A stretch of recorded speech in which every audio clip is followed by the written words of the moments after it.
નમસ્તે. આજે હું બનાવું છું રતાળુનું એકદમ સ્વાદિષ્ટ શાક એકદમ સરળ રીતે. તો એના માટે મેં 500 ગ્રામ રતાળું લઈ લીધું છે અને એને સરસ ધોઈ અને સમારી લીધું છે. આ રીતે પીસ કરી લેવાના છે.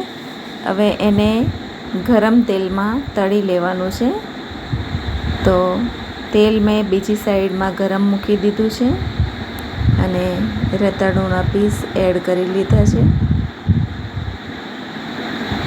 તો એને ધીમા તાપે ચડવા દેવાનું છે અને 2 રાઉન્ડમાં રતાળુને તળી લેવાનું છે.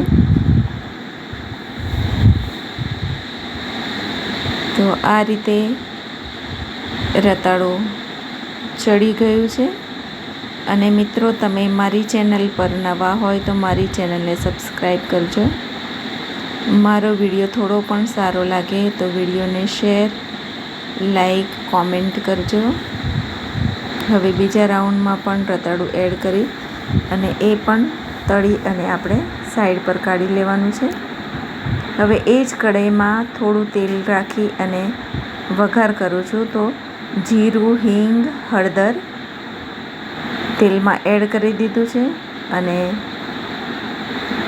2 નાની સાઈઝના ટામેટાં બારીક સમારી અને લઈ લીધા છે. તો એ પણ સાતળી લેવાના છે. તો એમાંથી ઓઇલ છૂટું પડી જાય ત્યાં સુધી એને ચડવા દેવાના છે.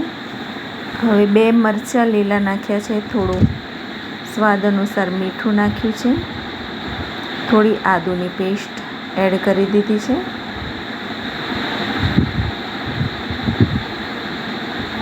હવે ઓઇલ છૂટું પડવા લાગ્યું છે તો મસાલા કરી દઈશું. તો 1 ચમચી મરચું, 1 ચમચી ધાણા જીરું, 1 ચમચી ગરમ મસાલો, કોઈ પણ ગરમ મસાલો તમારા ઘરમાં હોય એ તમે એડ કરી શકો છો. હવે તળેલું રતાળું છે એને એડ કરી દીધું છે. એટલે તળેલું છે એટલે એને ચડતા વાર નહીં લાગે, એ ફટાફટ ચડી જશે.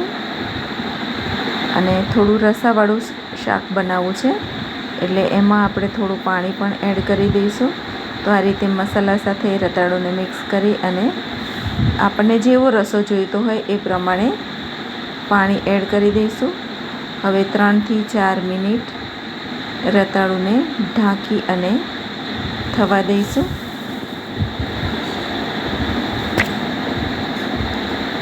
હવે સરસ રતાળુની સબ્જી બની અને તૈયાર છે.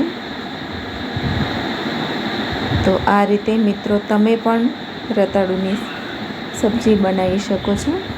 હવે ચેક કરી લેવાનું છે તો સરસ ચડી અને તૈયાર થઈ ગયું છે. આમ બી તળેલું છે એટલે ચડેલું તો છે જ.